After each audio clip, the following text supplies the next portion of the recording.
Welcome to Hawk Educare YouTube channel.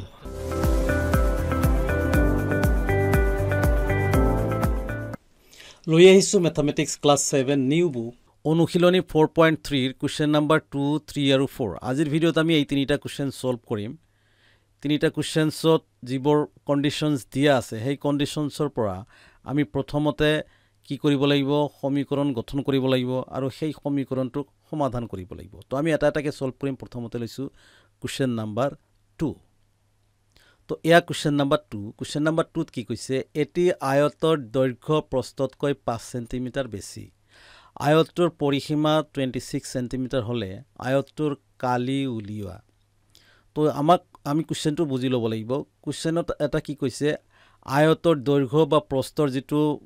প্ৰকৃত মান বা ভ্যালু হেতু দিয়া নাই ইয়াতে এটা কন্ডিশন দিছে যে আয়তৰ দৈৰ্ঘ্য প্ৰস্থতকৈ 5 সেমিৰ বেছি প্ৰস্থ যিমান হ'ব দৈৰ্ঘ্য তাতকৈ 5 সেমি বেছি হ'ব আৰু এই কন্ডিশনৰ পৰা এটা লগতে এটা বস্তু দিয়া আছে আয়তৰ পৰিসীমা দিয়া আছে আমি কালি উলিয়াব লাগে মনত ৰাখিব আয়তৰ কালি উলিয়াটো নিশ্চয় আমি ইতিমধ্যে পাইছো যে আয়তৰ কালি সমান কি দিশ বা দৈৰ্ঘ্য পূৰণ প্ৰস্থ তো এই কালিটো উলিয়াবলৈ যাওঁতে আমি আয়তৰ প্ৰকৃত যেটো দিশ বা দৈৰ্ঘ্য আৰু প্ৰস্থৰ মানটো লাগিব আৰু সেই মানটো আমি উলিয়াব লাগিব এটা বিশেষ পদ্ধতিৰে যত আমি এজৰা আননন ৰাশি নজনা ৰাশি যেটো আছে হেতু আমি চলক হিচাপত ধৰি প্লাই ইয়াক আমি দৈৰ্ঘ্য আৰু প্ৰস্থৰ প্ৰকৃত মানটো উলিয়াই ল'ব লাগিব তাৰ বাবে আমি কি প্ৰথমতে সমীকৰণ গঠন কৰিব লাগিব কোনটোৰ পৰা তো এই দুটাৰ পৰা আমি কি কৰিব লাগিব সমীকৰণ বনাব লাগিব তাতে প্ৰথমতে লম আমি কোনটো সৰু আছে যেটো দুটা ৰাশি আছে দৈৰ্ঘ্য আৰু প্ৰস্থ সৰু নিশ্চয় প্ৰস্থ তো আমি প্ৰস্থটো ধৰি লম ধৰা হল যেহেতুকে প্ৰকৃত মানটো নাই ধৰা হল আয়তৰ প্ৰস্থ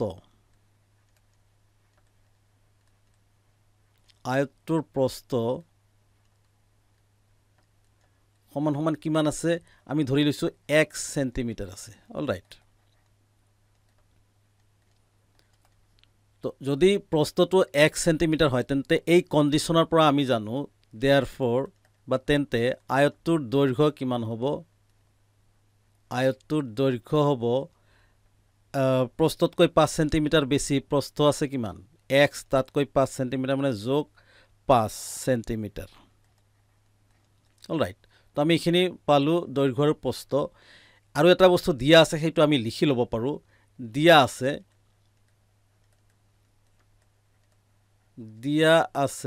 আয়তৰ পৰিসীমা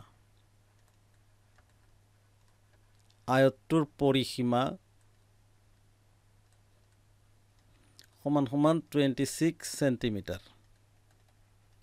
ঠিক আছে তো এটাকে আমি এই আয়তৰ পৰিসীমাটোৰ পৰা আমি সমীকৰণটো বনাম যে আমি জানো 2 ইনটু therefore বুলি দিও 2 ইনটু দিশ প্লাস প্ৰস্থ বা দৈৰ্ঘ্য প্লাস প্ৰস্থ সমান আয়তৰ পৰিসীমা এইটো সূত্ৰ আমি জানো গতিকে এই সূত্ৰটো আমি ইয়াতে এপ্লাই কৰিব লাগিব কাৰণ পৰিসীমাৰ মানটো দিয়া আছে অলৰাইট তো আমি 2 ঠাইত 2 লিখিম ব্ৰেকেট দিম দীঘৰ ঠাইত যেটো দৈৰ্ঘ্যৰ ভ্যালু আমাৰ কিমান আছে x + 5 আছে লিখিলো এই প্লাসৰ ঠাইত প্লাস এজ ইট ইজ প্ৰস্থৰ ঠাইত প্ৰস্থৰ ভ্যালুটো কিমান আছে x আমি লিখিম ব্ৰেকেট ক্লোজ কৰি দিম ইকুৱেল আয়তৰ পৰিসীমা দিয়া আছে কিমান 26 আমি এজ ইট ইজ লিখিলো এতেকে এই ক্যালকুলেশনখিনি আগতে ব্ৰেকেটৰ ভিতৰৰ কামখিনি আগতে কৰি লম 2 দুটা x আছে একেলগে আমি প্লাস আছে দুটা গতিকে আমি x দুটা প্লাস কৰি 2x পাম প্লাস কিমান পাম 5 পাম অলৰাইট ইকুৱেল আমাৰ 26 এজ ইট ইজ থাকিব এতেকে এই 2 কি হৈ আছে ব্ৰেকেটৰ ভিতৰত আমাৰ ডিস্ট্ৰিবিউট হৈ আছে ডিস্ট্ৰিবিউটিভ প্ৰপাৰ্টি পৰি যায় এটো বিতৰণ বিধি আমি ইতিমধ্যে পাইছো 2 2 যা কিমান 4x এটা থাকিল আকৌ 2 এবাৰ 5 ৰ লগত মাল্টিপ্লাই হৈছে প্লাস 2 5 যা 10 ইকুৱেল 26 তো এতিয়া আমি কি কৰিম চলকটোক পৃথক কৰাৰ কাৰণে ট্ৰান্সপোজিং মেথডটো ব্যৱহাৰ কৰিম 4x ইকুৱেল 10 আমি ৰাইট হ্যান্ড সাইডত ট্ৰান্সপোজ কৰি দিম 26 আছে 10 গৈ প্লাই প্লাসৰ 10 মাইনাসৰ 10 হ'ব 4x ইকুৱেল 26 ৰ পৰা 10 মাইনাস কৰিলে 16 থাকে অলৰাইট তো আমি এতিয়া যেহেতুকে 4 মাল্টিপ্লাই হৈ আছে 4 যেহেতুকে মাল্টিপ্লাই হৈছে x ৰ লগত গতিকে আমি 4 এতিয়া সফালে লৈ গলে কি হ'ব ট্ৰান্সপোজিং হৈ প্লাই ডিভাইড হৈ যাব তো আমি x ইকুৱেল লিখিম 16 ডিভাইডেড বাই 4 এতিয়া আমি কটাকটি কৰিব পাৰো 4 এ দি 16 ক কাটিলে কিমান পাম 4 পাম এতেকে x ৰ ভ্যালুটো আমি কিমান পালো x ইকুৱেল 4 পালো নেক্সট এতেকে x ৰ ভ্যালু পালো x ৰ ভ্যালু একচুয়ালি কি প্ৰস্থ তো আমি লিখিম therefore আয়তটোৰ প্ৰস্থ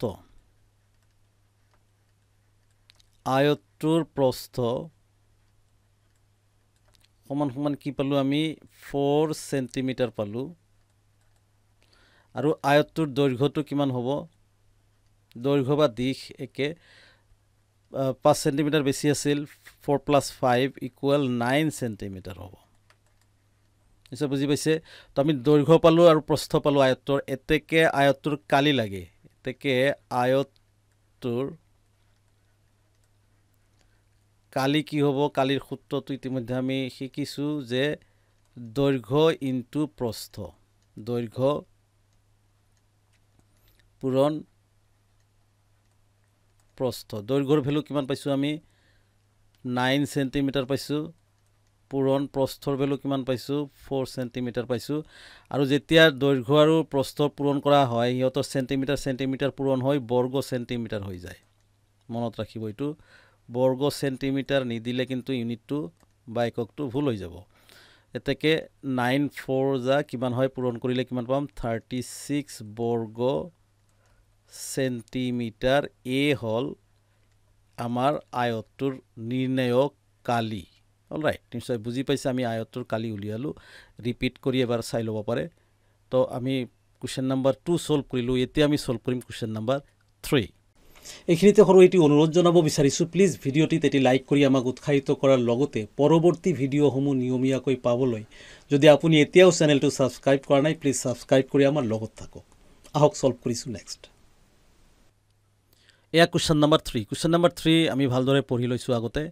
অনুপম ৰাহুল আৰু জাহিৰুলৰ বয়সৰ সমষ্টি 32 বছৰ অনুপম ৰাহুলতকৈ 1 বছৰৰ সৰু জাহিৰুল ৰাহুলতকৈ 2 বছৰৰ ডাঙৰ হলে তেওঁলোকৰ বয়স নিৰ্ণয় কৰা তো আমি কি কৰিব লাগে তিনিজন লৰা আছে ইহতৰ বয়সৰ যেটো সমষ্টি এটো 32 বছৰ দি আছে মনত ৰাখিব এটো প্ৰিন্টিং মিস্টেক হৈ আছে শুদ্ধ মানটো হল 22 বছৰ আসলতে ঠিক আছে 22 বছৰ নিদিলে আমাৰ উত্তৰটো নিমিলে গতিকে এটো প্ৰিন্টিং মিস্টেকে আছে আমি ভালদৰে এটো অলৰেডি কৰি চাইছো তো এতিয়া আমি ইয়াৰ পৰা আগতে যেহেতুকে কাৰো বয়স দিয়া নাই অনুপম ৰাহুল আৰু জাহিৰৰ বয়স দিয়া নাই অকল সমষ্টিটো দিয়া আছে তো আমি কি কৰিব লাগে কন্ডিশন কিছুমান দিছে তাৰ পৰা আগতে সমীকৰণ বনাই লব লাগিব তাৰ পিছতহে ইহতৰ বয়সটো আমি নিৰ্ণয় কৰিব পাৰিম অলৰাইট তো ইয়াতে লওঁতে যেহেতুকে আমাৰ চলক ধৰিবই লাগিব কাৰণ সমীকৰণ বনাওতে চলক ধৰিব লাগে চলকৰ ক্ষেত্ৰত যেহেতুকে x এইটো আমি লওঁ চলকটো নৰমালি তো ইয়াতে কাৰ বয়সটো আমি আগতে ধৰি লম মনত ৰাখিব এনেকুৱা এটা বয়স ধৰিব যাৰ দ্বাৰা বাকিবোৰৰ সাধাৰণতে কি কৰা যায় ৰিলেট কৰা যায় তো ইয়াতে মিডিলটো হৈ আছে আমাৰ ৰাহুলৰ লগত দুটা তুলনা হৈ আছে ৰাহুল অনুপম ৰাহুলতকৈ 1 বছৰৰ সৰু মনত ৰাখিব এই অনুপম ৰাহুলতকৈ 1 বছৰৰ সৰু অৰ্থাৎ -1 আৰু জাহিৰুল হল ৰাহুলতকৈ এই জাহিৰুল আকৌ ৰাহুলতকৈ 2 বছৰৰ ডাঙৰ ইয়াতে ইতিমধ্যে আমি বুজিয়ে পাইছো অলৰাইট তো তেনেহলে আমি ধৰিব পাৰো মাজতো ৰাহুলৰ বয়স তো ৰাহুলৰ বয়সটো আমি আগতে ধৰি লব লাগিব ধৰা হল ৰাহুলৰ বয়স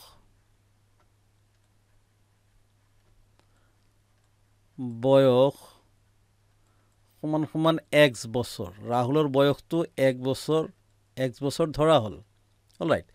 তো ৰাহুলৰ বয়স যদি 1 বছৰ হয় তেনেহলে অনুপমৰ বয়সটো কিমান হ'ব তেকে অনুপমৰ বয়স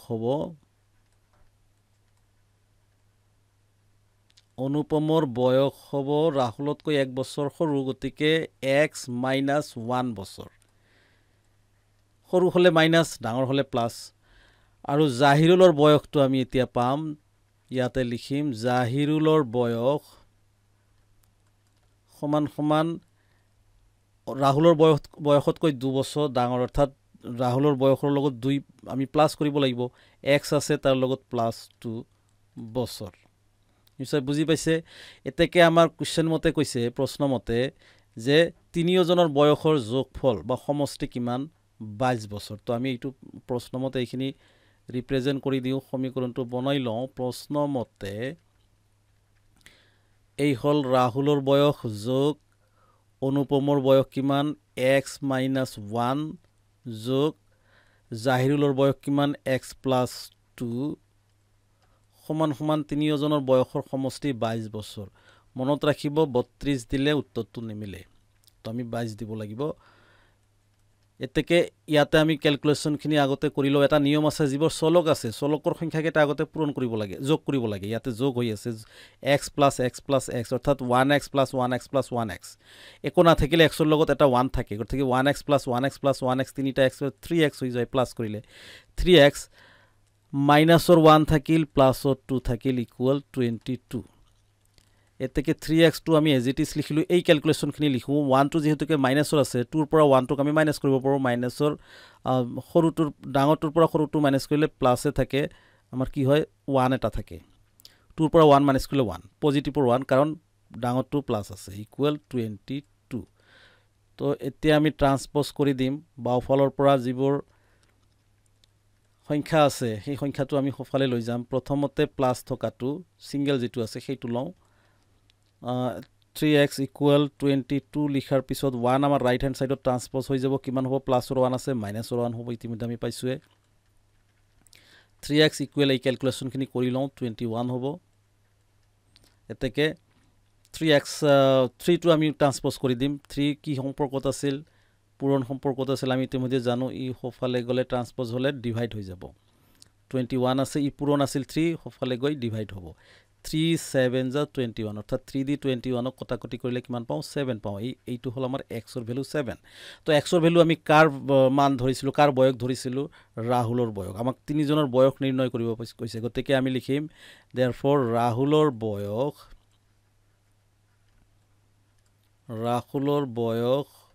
সমান সমান কিমান হৈ আছে x আছে গতিকে x ৰ ভ্যালু আমি 7 পাইছো 7 বছৰ ৰাহুলৰ পিছত কি আহে আমাৰ অনুপমৰ বয়সটো আমি কিমান ধৰিছিলো অনুপমৰ বয়স সমান সমান ৰাহুলৰ বয়সতকৈ 1 বছৰৰ কম মানে x - 1 এইটো আমি লিখিলো কিমান লিখিম এতেকে অনুপমৰ বয়সটো হ'ব এই x - 1 সমান সমান x ৰ ঠাইত 7 - 1 তো 7 ৰ পৰা 1 মাইনাস কৰিলে 6 বছৰ হয় অলৰাইট এতেকে আমাৰ জাহিৰুলৰ বয়স আছে জাহিৰুলৰ বয়সটো নিশ্চয় বুজি পাইছে এতিয়া জাহিৰুলৰ বয়স সমান সমান x আছে ৰাহুলৰ বয়সতকৈ 2 বছৰ ডাঙৰ গতিকে প্লাসৰ 2 লিখিছিলো আমি ধৰিছিলো ইয়াতে চাওক এইটো গতিকে এইটো আমি লিখিম আৰু x ৰ মানটো বহুৱাই দিম সমান সমান x ৰ value 7 plus as it is 2 as it is থাকিব তে 7 + 2 = হল 9 এটাকে চাওক এই তিনিজনৰ বয়স যোগ কৰিলে কিন্তু 22 বছৰে হ'ব তো এইখিনিতে আমি কোশ্চেন নাম্বাৰ 3 সলভ কৰিলো এতিয়া আমি সলভ কৰিম কোশ্চেন নাম্বাৰ 4 ইয়া কোশ্চেন নাম্বাৰ 4 ত কি কৈছে অঞ্জনৰ ককাকৰ বয়স অঞ্জনৰ বয়সৰ 7 গুণতকৈ 2 বছৰ বেছি অঞ্জনৰ ককাকৰ বয়স 72 বছৰ হলে অঞ্জনৰ বয়স নিৰ্ণয় কৰা ইয়াতে অঞ্জনৰ বয়স কিন্তু দিয়া নাই অঞ্জনৰ ককাকৰ বয়স দিছে কিন্তু অঞ্জনৰ ককাকৰ বয়সৰ এটা অঞ্জনৰ বয়সৰ লগত এটা তুলনা কৰি দিছে সেই তুলনা বা কম্পেৰিজনৰ পৰা আমি এটা সমীকৰণ গঠন কৰিব লাগিব আৰু সেই সমীকৰণটো আমি কি কৰিব লাগিব সমাধান কৰিব লাগিব তেতিয়া আমি অঞ্জনৰ বয়সটো পাই যাম কাৰণ আমাক অঞ্জনৰ বয়স নিৰ্ণয় কৰিব দিছে তো আমি প্ৰথমতে লম অঞ্জনৰ বয়স যেহেতুকে অঞ্জন সৰু গতিকে অঞ্জনৰ বয়সটো আমি ধৰি লম x আৰু এনেও ধৰিব লাগিব অঞ্জনৰ বয়সটো কাৰণ অঞ্জনৰ বয়স দিয়া নাই ককাকৰ বয়স 72 বছৰ দিয়া আছে তো আমি প্ৰথমতে কি কৰিম ধৰা হল অঞ্জনৰ বয়স x বছৰ ধৰা হল অঞ্জনৰ বয়স সমান সমান x বছৰ আৰু অঞ্জনৰ বয়স যদি x বছৰ হয় তেনেহলে অঞ্জনৰ বয়সৰ লগত তুলনা কৰি এটা অঞ্জনৰ ককাকৰ এটা বয়স বছৰ পাম লগতে এটা বয়স দিয়া আছে মানটো দিয়া আছে কিন্তু আমি তুলনা কৰি এটা বয়স পাম সেইটো আগতে বনাই লম যে যদি অঞ্জনৰ বয়স x বছৰ হয় তেন্তে তাৰ লগত তুলনা কৰি অঞ্জনৰ ককাকৰ বয়স কিমান হয় ইয়াৰ পৰা চাও আমি ককাকৰ বয়স বয়স সমান সমান কিমান হ'ব যে অঞ্জনৰ বয়স যিমান আছে অঞ্জনৰ বয়স কিমান আছে x বছৰ তাৰে 7 গুণ মানে 7x তাৰো 2 বছৰ ডাঙৰ অৰ্থাৎ 2 এইটো অঞ্জনৰ ককাকৰ বয়স আৰু অঞ্জনৰ ককাকৰ বয়স এটা দিয়া আছে ভ্যালু তো আমি প্ৰশ্নমতে এইটোৱে সুযোগ লম ইয়াৰ পৰা যে ককাকৰ বয়স আমি দুটা পালো এইটো এটা গতিকে দুটা সমান সেইটো আমি কামত খটাম যে 7x + 2 = 72 এইটো অঞ্জনৰ ককাকৰ বয়স এইটো ককাকৰ বয়স অৰ্থাৎ এই তুলনাটোৰ সমান সমান এইটো সমান সমান এইটো অলৰাইট কাৰণ এইটো পাইছো আমি তুলনাৰ পৰা যে অঞ্জনৰ বয়সৰ 7 গুণতকৈ অঞ্জনৰ বয়স আছে x 7 গুণ 7x তাতকৈ 2 বছৰৰ ডাঙৰ প্লাস তো ইয়াৰ পৰা এতিয়া আমি আমাৰ সমীকৰণটো সমাধান হ'ব কাৰণ এটো আমি কি সমীকৰণটো পালো তো এতিয়া আমি জানো যে যিবোৰ সংখ্যা থাকে সেইবোৰ আমি কি কৰিব লাগে সফালে ট্ৰান্সপোজ কৰিব লাগে বা পক্ষান্তৰ কৰিব লাগে তো 7x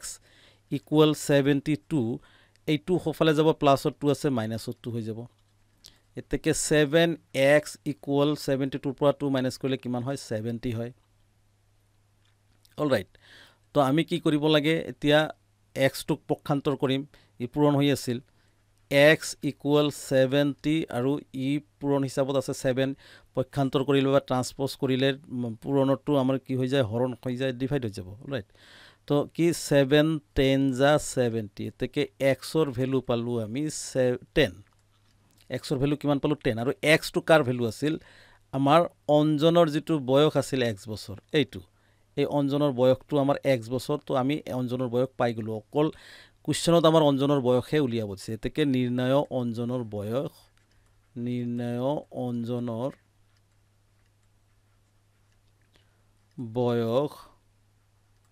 সমান সমান x বছৰ অৰ্থাৎ 10 বছৰ আমি ডাইৰেক্ট এইটো লিখি দিব পাৰো এই উত্তৰ তো নিশ্চয় বুজি পাইছে তো এইখিনিতে আমি কোৱেশ্চন নাম্বাৰ 2 3 আৰু 4 সলভ কৰিলো আজিৰ ভিডিঅ'ত ইমানে আকৌ লগ পাম নেক্সট ভিডিঅ'ত তেতিয়ালৈকে ধন্যবাদ